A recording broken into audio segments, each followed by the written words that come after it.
अस्सलाम वालेकुम वरहमतुल्लाहि वबरकातुहू। आज हम इस नई इन्फॉर्मेशन वीडियो में ये देखेंगे, सुनेंगे और इन्फॉर्मेशन हासिल करेंगे कि दो सोलर पैनल की जो 575 वाट प्लेट है या 550 वाट है या 600 वाट है, क्या दो सोलर प्लेट पर हमारी फ्रिज चल सकती है? और अगर हम इस पे चलाना चाहें तो हमें करना क्या पड़ेगा? सबसे पहले, जब भी मैंने आपको बताया है सोलर पैनल की इस प्लेट के बारे में कि ये जो 550 लिखा होता है, ये 550 असल में नहीं होती। ये 350 आपको जब करंट असल मिलता है, ये जब आप तक पहुंचता करंट है, तो ये 350 से ज्यादा नहीं होता। तारों के अंदर करंट जाया होता है, एमपीपीटी के अंदर थोड़ा करंट जाया होता है, फिर अगर हम यूपीएस के साथ अटैच करते हैं वो भी इसके करंट को इस्तेमाल करता है, बैटरी इसके करंट को इस्तेमाल करती है। उसकी वजह से ये कम होते होते जो असल में हमारे तक आउटपुट पहुंचते हैं वो 350 से ज्यादा नहीं पहुंचते। और वो भी अच्छी धूप की बात कर रहा हूँ, जहां पे अच्छी धूप नहीं। ये तो एमपीपीटी नई टेक्नोलॉजी आई है जिसकी वजह से ये हमें बूस्ट करके हमें हमारे एम्पेयर पूरे करती रहती है। एमपीपीटी कंट्रोलर जो चार्जर है ये हमारा काम पूरा करता है। अदरवाइज तो सोलर की कैपेसिटी कम और ज्यादा होती रहती है धूप की वजह से। तो इसलिए मैं कहता हूँ नई टेक्नोलॉजी आई है एमपीपीटी की, आप इसका फायदा उठाएं। कुछ लोग कहते हैं कि हम एमपीपीटी कंट्रोलर जो है वो इन्वर्टर सोलर वाला ले लें तो वो ज्यादा बेस्ट है, या हम एमपीपीटी लैदा से लें और इन्वर्टर लैदा से लें वो ज्यादा बेस्ट है। देखिए, ज्यादातर जो मसला पड़ता है वो एमपीपीटी में पड़ता है, यूपीएस में नहीं पड़ता। तो अब जब आप दोनों चीजें एक में ही लेंगे, पड़ेगा आपके एमपीपीटी में मसला और आप पूरे का पूरा यूपीएस उठा के वहां पे लेके जाएंगे। सोलर इन्वर्टर जो सोलर वाला जो इन्वर्टर होता है एमपीपीटी वाला, वो कम से कम 60,000 का, 70,000 का, 80,000 का मिलता है। तो वो उसमें अब दोनों चीजें होती है, आपको वो सारे का सारा सेटअप उतारना पड़ता है। तो इसलिए मैं ज्यादातर कहता हूँ कि आप इन्वर्टर अलहदा से ले लें। यूपीएस जो होता है आजकल होम एज वालों का आता है, आप वो अलहदा से ले लें और एमपीपीटी उसके साथ अलहदा से ले लें, ताकि ज्यादातर फॉल्ट जब पड़ता है तो एमपीपीटी में ही पड़ता है और सोलर में नहीं पड़ता। इस वजह से आपको ये फायदा हो जाएगा कि जिस चीज में फॉल्ट होगा, आपका पीछे यूपीएस वापटा पे ऑन रहेगा, वापटा पे बैटरी आपकी चार्ज होती रहेगी, आप उसका इस्तेमाल करते रहेंगे, आपकी लाइटें बंद नहीं होगी। तो ये उसका फायदा होता है। अगर आप इकट्ठा ही लेंगे, वो आपको इकट्ठा ही उतारना पड़ेगा, बैटरी पे से तारें उतारनी पड़ेगी, पूरे का पूरा सिस्टम उतार के आप लेके जाएंगे, उसको सही करवाएंगे। वो 3 दिन में होता है, वो 1 दिन में होता है, तो ये पता नहीं होता।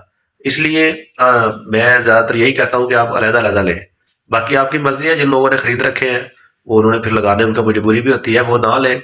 जिन लोगों के पास नए सब कुछ लगाना है तो वो ले। अब आ गई फ्रिज की बात, जो असल बात जिसके ऊपर ये टॉपिक है कि फ्रिज दो प्लेटों में चल सकता है। देखें, दो प्लेटों की रेंज जब मैंने 350 कहा, तो फिर दो की कितनी होगी? 700 वाट होगी। अब आपके पास 700 वाट मौजूद है और आपने उस 700 वाट में 150 वाट में बैटरी इस्तेमाल करनी है।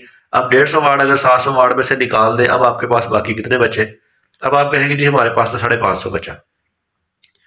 700 वाट में से जब 150 गए तो 550 बचा। अब 550 के ऊपर आपकी फ्रिज ऑन नहीं होगी। क्यों नहीं होगी? क्योंकि उसका जो वोल्टेज रेंज है वो है 1200 वाट। जब उसने करंट लेना होता है, झटका देना होता है, मीडियम साइज की फ्रिज, फुल साइज की बात नहीं कर रहा, मीडियम साइज की फ्रिज, उसने जब झटका देना होता है तो वो झटका आपके यूपीएस जो 1000 वाट का अगर यूपीएस हो, वो भी 700 वाट ही होता है। तो वो यूपीएस भी टी वो बेल देने लग जाएगा, विसल देने लग जाएगा। आप कहेंगे इसको क्या हो गया? तो इसका मतलब है पीछे से सोलर की पावर भी कम है, आगे से यूपीएस की पावर भी कम है। तो जब वो ऑन ऑफ होगी खुद ब खुद, क्योंकि ऑटोमेटिक होती है, जब कूलिंग इसकी कम पड़ जाती है तो ये दोबारा ऑन होती है, फिर कूलिंग ज्यादा हो जाती है तो फिर ये ट्रिप कर जाती है। जब ऑटोमेटिक बार बार बंद होगी, चलेगी, झटका देगी, तो आपको ये डिस्टर्ब करेगी। तो इसलिए ये सेटअप छोटा है। दो सोलर प्लेट फ्रिज के लिए ये छोटे हैं, क्योंकि आपने बैटरी का इस्तेमाल भी करना होता है।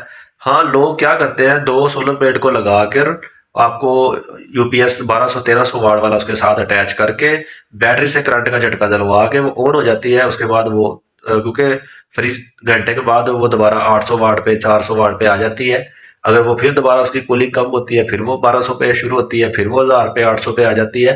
तो ये काम इसका चलता रहता है। तो इसलिए मैं तो यही कहूंगा कि आप सोलर जो इन्वर्टर जो उसको लगाएंगे वो अच्छे वाला लगाएं, फिर 2 किलो वाट वाला इन्वर्टर लगाएं आपका, ताकि पंखे वगैरह भी चल जाए, लाइटें भी चल जाए और साथ में फ्रिज भी चल जाए। और जब आप चाहें फ्रिज बंद करके आप वॉशिंग मशीन इस्तेमाल कर लें। तो वो 2 किलो वाट वाला आप यूपीएस लें या 2 किलोवाट वाला सोलर इन्वर्टर लें। सोलर इन्वर्टर लेने का ये फायदा होता है कि आप उसको साथ एमपीपीटी नहीं लेना पड़ता, और जो दूसरा इन्वर्टर है उसके साथ आपको सेपरेट एमपीपीटी लेना पड़ता है। मगर ये 2000 वाट वाला होना चाहिए। 2000 वाट का मतलब यही होता है कि वो 1600-1700 वाट आपको देगा, कुछ 1500 देते हैं। मगर ये है कि आपकी फ्रिज के वोल्टेज से ज्यादा होगा तो देखे ना, एक बंदे की कैपेसिटी है कि वो 2 बोरियां अपने सर पे उठा सकता है। आप कहेंगे अगर मैं 4 रख दूं तो क्या होगा, तो आपको समझ है फिर क्या होगा। यही फ्रिज के साथ होगा। आप 1200 वाला झटका 1000 वाले यूपीएस में जब लगवाएंगे, एक मरतबा लगाएंगे, 2 मरतबा लगाएंगे, वो कुछ ना कुछ फॉल्ट तो पड़ेगा ना। तो ये फॉल्ट ना पड़े, इसलिए मैं कहता हूं कि आप उसकी पावर ज्यादा रखें। अब जैसे हमारे ट्रांसफार्मर है, मोहल्ले के ट्रांसफार्मर, अब उसकी कैपेसिटी होती है कि वो इतने वोल्टेज तक आपको बिजली मुहैया कर सकता है। आप उसके ऊपर लोड जो चलाना है वो इतना चला सकता है। और जब उसका लोड हद से ज्यादा बढ़ जाता है तो वो हीट, वो ये तो नहीं है कि वो लोड नहीं चला रहा होता, वो लोड ज्यादा हो जाता है और वो चला रहा होता है। मगर जैसे वो गर्म होता है, हीट होता है, उसके बाद वो ब्लास्ट कर जाता है। वो उसी वक्त तो ब्लास्ट नहीं होता, वो तो बर्दाश्त कर रहा होता है। मगर उसी वक्त पता चलता है जब वो ब्लास्ट कर जाता है, फिर वो सही करने आते हैं। तो इसी तरह ही है, यूपीएस आपका चलाएगा फ्रिज, 1 दिन चलाएगा, 2 दिन चलाएगा, 10 दिन चला देगा। जो वीडियो बनाने वाला है वो वीडियो बना के आपको दिखा देगा, ये देखे जी मैंने 2 सोलर प्लेट पे आपकी 1000 वाट की फ्रिज के ऊपर ये मैंने सॉरी यूपीएस के ऊपर फ्रिज को चला दिया है। आप बड़े खुश हो गए, आप कहेंगे ठीक है इस सोलर वाले को बुलाओ, ये हमारे घर में इंस्टॉल करके जाएगा। वो अपनी दिहाड़ी लगा कर निकल जाएगा, बाद में आपको स्यापा बड़ा रहेगा।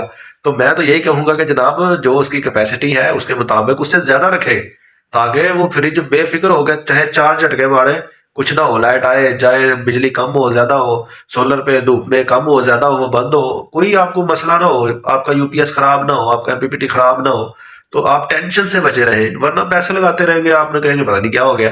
तो ये ऐसी वीडियो देख के आप परेशान हो जाते हैं कि यार वो कैसे 2 प्लेटों पे चला लेते हैं। बस उनको ट्रिक होता है, वो ट्रिक के जरिए चला के दिखा देते हैं, उसके बाद आप जाने आपका काम जाने।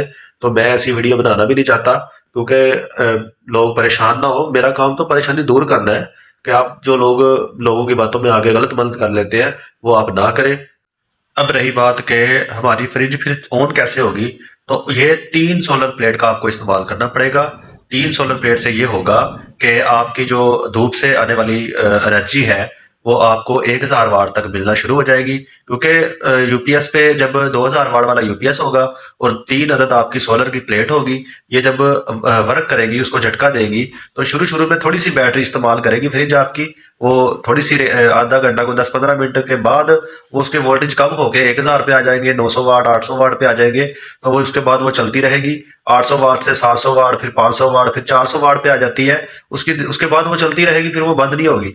तो जब वो कूलिंग पूरी होकर उसको रुक जाती है, उसके बाद फिर वो 2-3-4 घंटे के बाद दोबारा ट्रिप करती है, या आप उसको बार बार खोलते हैं तो फिर वो दोबारा ट्रिप करके ऑन होती है। तो उसके बाद जब ये ऑन होगी, ये फिर 1200 का झटका लेगी या 1000 का झटका लेगी। बड़ा यूपीएस लगाने से और 3 सोलर प्लेट लगाने से आपकी ज़िहनी टेंशन खत्म हो जाएगी, और आपकी जो फ्रिज है बड़े आराम के साथ वर्क करती रहेगी। और जैसे ही इसकी कूलिंग अच्छी पूरी होगी तो आप अपने पंखे चला सकते हैं, आप अपनी लाइटें चला सकते हैं। वही सारा सिस्टम आपका एक ही जगह काम करता रहेगा।